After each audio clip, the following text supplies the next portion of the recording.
Segundo a última edição da revista Forbes, quem é considerado o jovem mais rico do mundo? Alternativa A, Perena Kay. Alternativa B, Mark Zuckerberg. Alternativa C, Dustin Moskovitch. Vai pensando aí, no final do programa você confere a resposta. Olá, tudo bem? Já está no ar o programa que lhe ajuda a você cuidar bem das suas finanças pessoais. Eu quero lhe fazer uma pergunta. Você já tem um saldo extra na sua vida? Você já conseguiu formar a sua reserva? Conte a sua história para a gente, conte a sua experiência. Partilhe aquilo que o saldo extra lhe trouxe de bom ao você cuidar bem do seu dinheiro, do seu salário. E para isso nós o estimulamos a você nos acompanhar nas redes sociais, que é o local onde você vai interagir com a gente. O nosso blog, novotempo.com/saldoextra, facebook.com/saldoextra e você pode também nos seguir no Twitter, @saldoextra e no Instagram, @saldoextra. Eu lhe fiz uma pergunta, você já fez a sua reserva financeira? E então, aonde você está investindo as suas economias? Ah, você não fez ainda? Fique ligado, porque o tema de hoje é sobre este assunto, sobre investimentos. E quando se fala em investimentos, se fala também em prosperidade. Nós queremos sim ter uma vida confortável, nós queremos sim adquirir um patrimônio para viver com dignidade, inclusive poder ajudar outras pessoas, poder promover a causa de Deus. Nós vamos falar sobre esse tema e temos a alegria de receber mais uma vez aqui no cenário do Saldo Extra o Carlos von Sosten. Seja muito bem-vindo mais uma vez, Carlos. Eu quero apresentá-lo àqueles que não o conhecem e, ao apresentá-lo, lhe convidar a você conferir as outras entrevistas com o Carlos no nosso blog novotempo.com. Para quem não o conhece, o Carlos é um especialista em finanças. Ele é formado em administração, com MBA em gestão de negócios e pós-graduado em marketing e finanças e especialista em comunicação também. É empresário, professor universitário e autor de alguns livros, entre eles Berço de Ouro, Criança Bem Educada, Cresce Rica e Feliz, Inteligência Empreendedora e um dos livros do Carlos, eu tenho aqui em minhas mãos, Como Cuidar Bem do Seu Dinheiro, que foi indicado entre os 5 melhores do Brasil pela revista Você S.A. Eu devorei esse livro do Carlos, eu li esse livro e eu recomendo com louvor.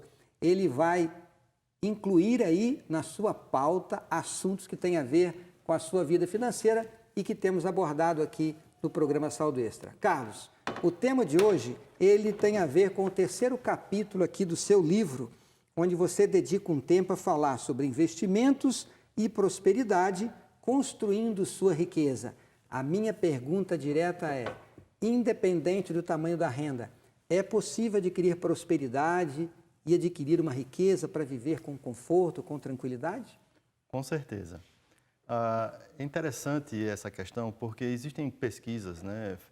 O livro, inclusive, cita alguns desses estudos feitos mundo afora por especialistas e economistas em diversas sociedades em que eles foram avaliar o grau de felicidade versus o grau de desenvolvimento econômico.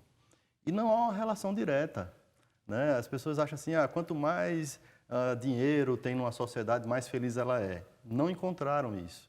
Algumas sociedades são muito simples do ponto de vista econômico, são quase primitivas, mas elas partilham um sentimento de felicidade, de comunidade muito grande, né? A nossa sociedade tem perdido um pouco isso nessa questão da busca desenfreada pelo consumo, da acumulação, enfim, que a gente precisa refletir. Prosperidade não é acumulação por acumulação. Prosperidade é viver bem e viver bem com as pessoas que estão ao meu redor, né? Esse bem comum partilhado, compartilhado. E aí, isso independe do quanto a pessoa ganha. Às vezes eu faço palestras, né, para grupos de jovens e eu gosto muito de interagir. Eu pergunto às vezes assim, pessoal, diz aí para mim, quanto é que uma pessoa precisa ter de dinheiro para você considerar ela rica? Quanto é que você acha que você precisaria ter de dinheiro para você se achar rico? Aí o pessoal fica meio tímido no começo, né? Alguém diz assim, se eu ganhasse 10 mil reais, eu seria rico. Aí um olha para o lado assim, só 10 mil? 10 mil é pouco. 100 mil. Aí fica aquela discussão lá para tanto, um diz assim, 10 milhões. Tá, foi o máximo, 10 milhões, beleza. Então tá, 10 milhões é uma pessoa rica, né? Então vamos chamar o Bill Gates hoje aqui e vocês vão dizer para o Bill Gates que ele abre mão de tudo que ele tem e ele vai ter só 10 milhões para viver como ele vive. Como é que vocês acham que o Bill Gates vai se sentir? Aí todo mundo fica pensando, né? Então 10 milhões para o Bill Gates, ele iria sentir a pessoa mais pobre do mundo, porque ele vive num padrão de vida tão, né, de riqueza tão grande que 10 milhões não consegue manter ele por muito tempo. Então, essa questão é muito relativa e não é isso que deve ser nossa primeira preocupação. Nossa primeira preocupação é com o que a gente precisa ter, porque a gente vai precisar ter o material para que a gente viva bem nessa sociedade, né? Se a gente for olhar por um lado, um grande patrimônio que a gente teria para ter uma vida próspera seria educação e saúde, por exemplo, né? Que a gente não tem. Não tem no nível de qualidade que deveríamos, que mereceríamos, né? Então, assim, pensar, refletir um pouco sobre isso para ir na direção certa e não sofrer no caminho, né? Passar por experiências duras, né? De acumulação que vão trazer só problemas e menos felicidade. A gente está mais preocupado com qualidade de vida, com felicidade de cada um. Eu sou, inclusive, reconhecido no campo dos autores, da área de finanças pessoais, como um autor muito humanista. Alguns até me criticam. Você é muito humanista, porque tem autor que foca mais na questão financeira e material. E eu coloco o indivíduo acima dessas questões. Eu percebi isso no seu livro, que você, além de ser humanista, você é muito realista. Você falou um pouquinho aí daquilo que poderia até envolver as expectativas das pessoas. O que as pessoas querem? Se as pessoas fossem ricas, onde iriam gastar os seus recursos? Agora, só tem um jeito de saber isso, né, Carlos? Eu ouvi o que o povo está dizendo. A nossa equipe foi às ruas e gravou aí alguns depoimentos e eu queria que você acompanhasse comigo. Vamos ver essa matéria. O que a senhora faria com tanto dinheiro? O que eu faria? Nem sei, viu? Nem sabe o que faria?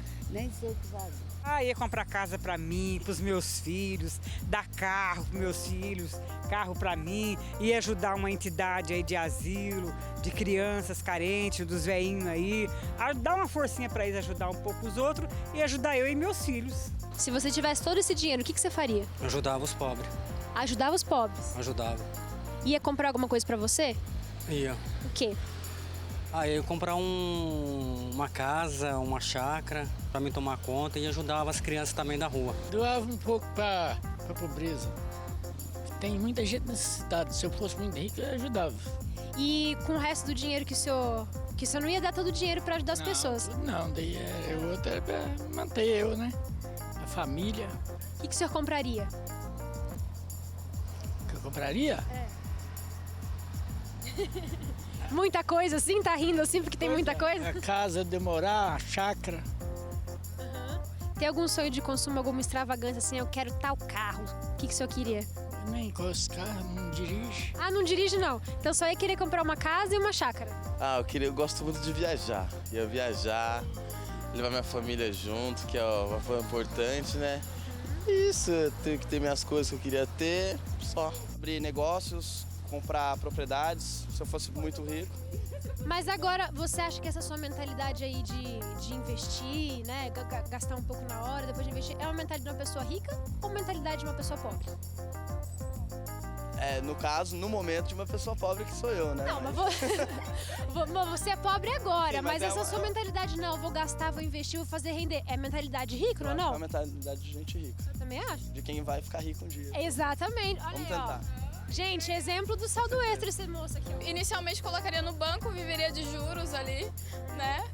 Com as minhas viagens, só com os juros. E depois iniciaria os meus projetos com o meu dinheiro, mas investindo em sedes e comércios também, que dariam um lucro bom. Muito dinheiro, poderia viajar bastante, ter novos conhecimentos, novas culturas e também ajudar as pessoas, né? Que sempre tem aquela pessoa que precisa mais que a gente, né? Então é bom ajudar o próximo também, né? Que é gostoso. E não trabalhar para ninguém mais, né? Que seria o melhor de tudo. Pois é, Carlos. Veja bem, a gente se surpreende com as respostas, né? Até uma diferença. As pessoas mais idosas, mais experientes, já quer pensar na casa, numa chácara. os mais jovens já querem viajar, já querem ter uma vida sem patrão. Agora, Carlos, o que nós queremos aqui principalmente é estimular as pessoas a pensarem um pouco maior, um pouco mais alto no que diz respeito ao futuro. O que fazer para alcançar um pouco mais de prosperidade? Quais seriam os passos seguros para se construir um patrimônio, por exemplo? Pois é, nós já conversamos antes, né, nos programas anteriores, sobre aspectos do controle, de gastar menos e tal. Então, vamos agora já partir do princípio que a pessoa já conseguiu isso. Ela já consegue ter um saldo extra, né? E agora chega a hora, então, de direcionar esse saldo extra de uma forma produtiva, né? Que são os investimentos. Quando a gente fala em investimento, a gente fala em você colocar o dinheiro num determinado tipo de gasto, vamos chamar assim, tecnicamente é errado, mas vamos chamar assim. Você vai gastar esse dinheiro em coisas que vai preservar esse seu dinheiro e trazer mais dinheiro para você. Isso é um investimento, ou o ativo que a gente chama, né? Então, quando você começa a gastar parte do seu dinheiro em ativos, uma mágica da matemática financeira começa a ocorrer, que é você começa a ver seu patrimônio crescer e, com o crescimento do seu patrimônio, a sua renda vai crescendo também, né? E se você pega parte dessa renda e coloca de novo lá no investimento, ele volta a crescer, a ser preservado e a aumentar a renda. Então, é uma coisa matemática, né? Existem várias opções de investimento, mas o ponto principal é você refletir sobre o seu perfil de investidor, né? Porque existe aquele investidor que é mais agressivo, arrojado, normalmente quando é mais jovem, por exemplo, né? Tem mais tempo de vida, inclusive, pela frente para errar, né? Para começar de novo, né? Já existe um investidor que é mais moderado, né? E isso pode estar também relacionado à idade, ao momento da vida, da família, filhos jovens, pequenos e tal. E existe o investidor que é mais conservador, né? Então, essa questão do agressivo, arrojado, moderado e conservador é da sua sensibilidade ao risco, né? Então, há pessoas que correm mais risco financeiro, né? Colocam dinheiro em aplicações que dão mais susto, né? Às vezes, você vê seu patrimônio diminuir. Já outras pessoas têm uma aversão ao risco. Eu, por exemplo, sou muito conservador, né? Então, o primeiro passo é você se conhecer em relação a esse perfil. Para quê? Para que você não faça uma agressão pessoal. Porque se você tem aversão a risco e você vai fazer investimento arrojado e tal, porque alguém disse que é melhor, isso pode acabar com a sua vida. Então, vamos com cuidado. Conhecer o seu perfil de investidor para que você faça o investimento de acordo com esse perfil. Porque fazer o investimento é o primeiro passo. Eu costumo dizer assim, a gente paga tanto imposto, né? Tudo que a gente compra tem imposto. Quando a gente recebe o nosso salário, a gente paga imposto. Vamos pagar um imposto para nós mesmos, né? Vamos criar um imposto para a construção da nossa riqueza. Então, do mesmo jeito que o imposto você paga, é imposto, né? É compulsório, pague para você mesmo uma parte da sua renda que você vai direcionar para o investimento. Vamos citar um exemplo aqui para tornar isso bem prático. Você aí tem vínculo empregatício, tem carteira assinada, lá tem aquele desconto do INSS, né, da contribuição social que tem lá na sua folha de pagamento. Seria o seguinte, eu vou criar mais um, só que eu vou direcionar para os meus investimentos. E ter a disciplina para não usar esse recurso, certo, Carlos? Disciplina é fundamental, né? E aí, quando você começa a dar esse passo, né, você vai se reorganizar a partir disso. Porque o grande erro é assim, vou esperar ver quanto é que vai sobrar no final do mês, o que sobrar eu aplico, eu invisto. Nunca sobra. A experiência mostra que nunca sobra. Então, tire antes e viva com o que sobrou, né? E tenha paciência para colher os resultados, porque paciência é uma grande qualidade das pessoas que vivem bem, né? Porque o resultado não é da noite para o dia, principalmente quando você começa juntando pouquinho, né? Eu já criei, por exemplo, para grupos que tinham uma renda menor, clubes de investimento, pessoas que tinham um perfil mais arrojado, queriam entrar em alternativas de crescimento mais rápido, embora de maior risco, mas que não tinham ainda capacidade para ir direto para a Bolsa de Valores, que é uma das alternativas. Então, a gente cria clubes em que essas pessoas investem na Bolsa de forma coletiva. Existe um gestor do clube né, que vai administrar esse fundo. E esse gestor, ele estará bem informado sobre as tendências do mercado, o que está acontecendo na economia, para fazer as escolhas certas. Seria uma boa alternativa. Agora, Carlos, a gente incentiva a todos a terem uma reserva e a fazer os seus investimentos. Só que nós incentivamos por 2 motivos. Primeiro, porque nós temos um planejamento, temos expectativas, temos sonhos que precisam ser supridas. Queremos também construir um patrimônio, pensar nos filhos. Mas o outro motivo é porque a vida traz imprevistos. Eu sei que você menciona isto, é muito evidente no seu livro, este detalhe. Uma pessoa que já tem um bom montante de recursos e ele é jovem, ele quer investir um pouco mais, parte desses recursos, investir em algum risco para tentar multiplicar um pouco a sua reserva. Que conselho você dá a essa pessoa? Existe aí uma matemática, uma média, um percentual? O que nós devemos dizer para que essa pessoa não fique frustrado com as variações desses investimentos de risco? Então, a primeira coisa que eu já falei é de conhecer e identificar o seu perfil. Existem, inclusive, testes para isso. No meu livro tem um teste. Segundo, essa é a parte do ponto de vista técnico mais complexa. Quando você entra na parte de investir o dinheiro, você vai precisar ampliar um pouco os seus conhecimentos técnicos. Não é que você vai precisar ser um especialista, né? Até porque a recomendação básica é invista naquilo que você consegue compreender, aquilo que você consegue entender. Então, por exemplo, se Bolsa de Valores você não consegue entender, você acha muito difícil, fuja de Bolsa de Valores, não vai lhe fazer bem. Mas se, por exemplo, você gosta de caderneta de poupança e você se sente muito seguro e confortável com a caderneta de poupança, ótimo! Direcione para a caderneta de poupança, vá estudando, vá com calma. Sua poupança vai estar criada, vai estar rendendo menos, mas vai estar lhe dando segurança e tranquilidade, que é o que importa, né? Existem outras alternativas de planos de previdência complementar, fundos de investimento, de renda fixa, de renda variável. Existem pessoas que vão para a atividade empreendedora, né? Que vão investir em negócios. Eu conheci um jovem, por exemplo, que ele começou a pegar o dinheirinho que ele tinha, que sobrava da mesada, e ele percebeu que ele tinha um brinquedo em casa, que era uma mesa de totó, que todo mundo no bairro queria jogar. Ele começou a cobrar dos amigos para jogar, porque tinha fila. E aí ele começou a juntar esse dinheiro porque comprou uma segunda mesa de totó. E já botou na casa de um outro amigo que fazia a mesma coisa. E ele, ao longo de alguns anos, ele se tornou o maior proprietário de mesa de totó, de sinuca que tinha pela cidade. Todo estabelecimento comercial que tinha uma mesa de sinuca era dele.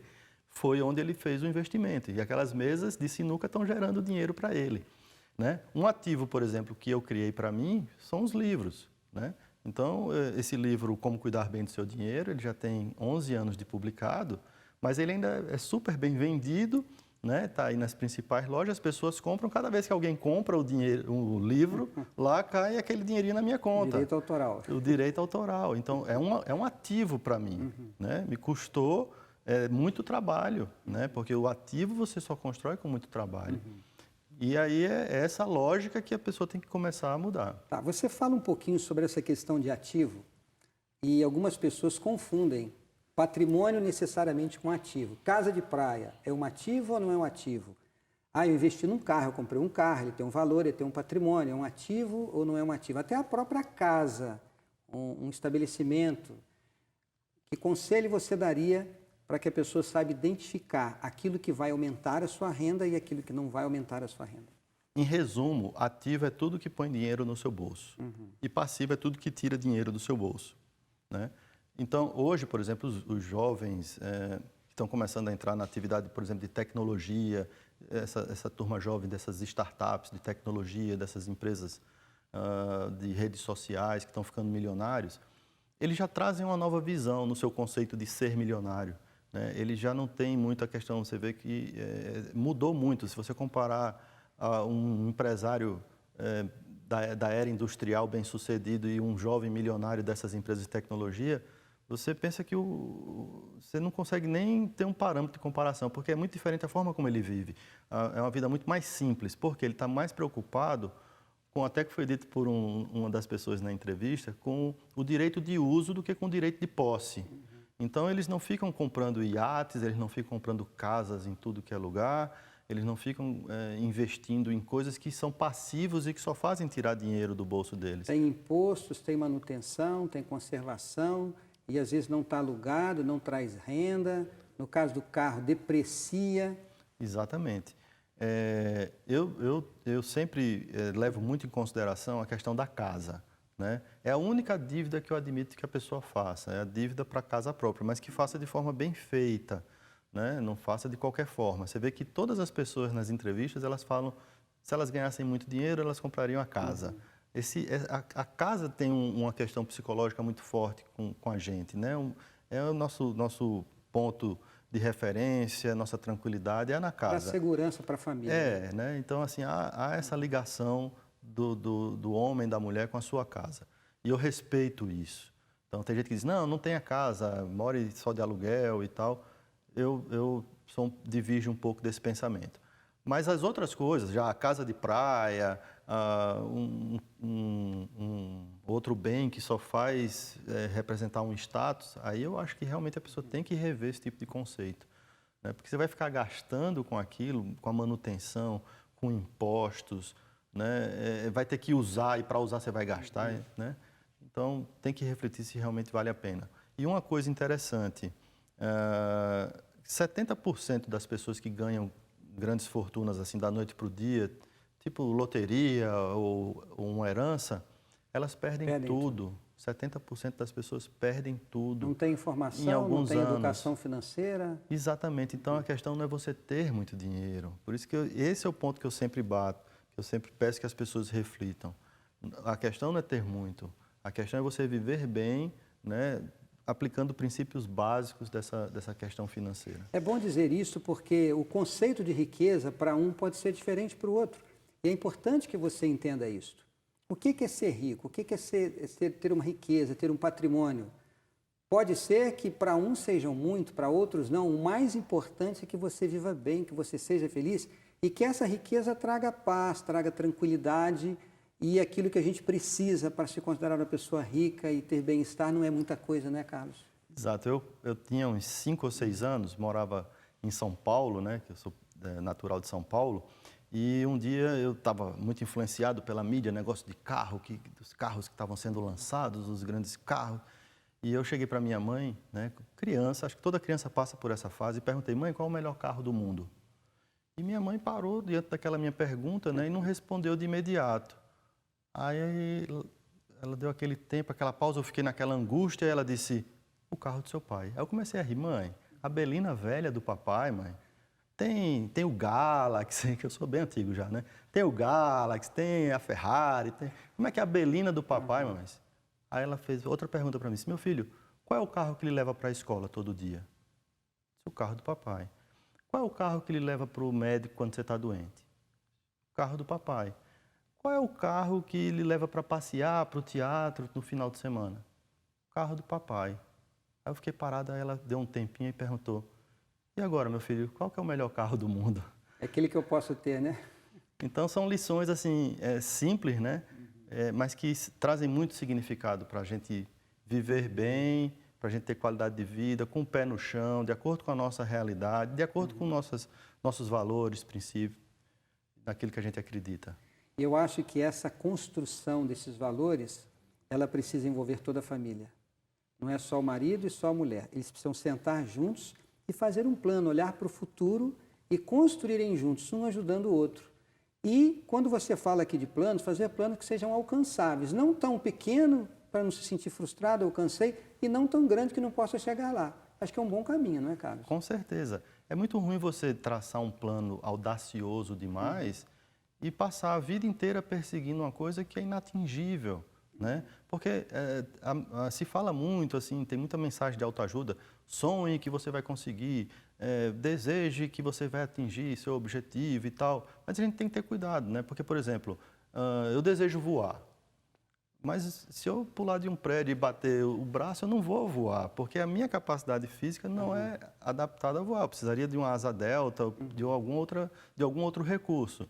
Então, a gente precisa entender, né, aquilo que está ligado à nossa natureza, dos recursos que a gente tem, do estágio de vida que a gente está, para que a gente persiga objetivos que sejam alcançáveis. É muito melhor você traçando metas pequenas e ir realizando e tendo essas satisfações de forma permanente ao longo da vida. Carlos, muito obrigado pela sua contribuição, pelas suas orientações. Na verdade, você trouxe para nós aqui uma conscientização de que é possível, sim, pensar na prosperidade e fazer investimentos corretos para que nós possamos realizar os nossos sonhos, os nossos planos e ser feliz com aquela riqueza dentro do conceito correto que vai nos trazer bem-estar. E o meu desejo, Carlos, é que Deus muito abençoe a sua esposa e os seus filhos também. Amigos, nós podemos sim fazer investimentos corretos e realizar alguns de nossos sonhos e dos nossos planos. Mas muito além da prata e do ouro que nós vemos aqui nesta terra, com seus bens e suas propostas, existe algo maior que nós devemos buscar.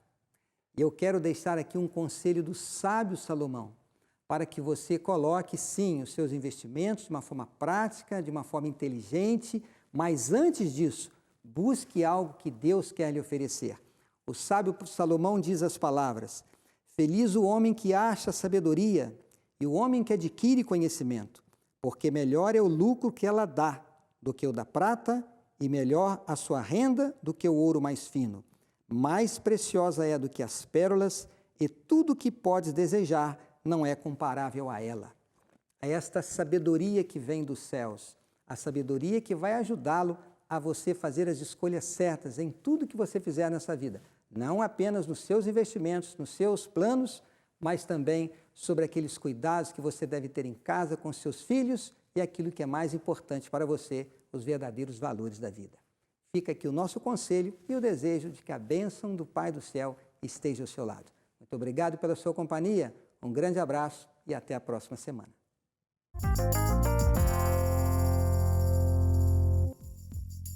Segundo a última edição da revista Forbes, quem é considerado o jovem mais rico do mundo? Se você respondeu a alternativa B, você acertou. O principal criador do Facebook, Mark Zuckerberg, é considerado o jovem mais rico do mundo. Com 29 anos, ele possui um patrimônio de 17,5 bilhões de dólares. O quiz do saldo fica por aqui. Até o próximo programa. Tchau!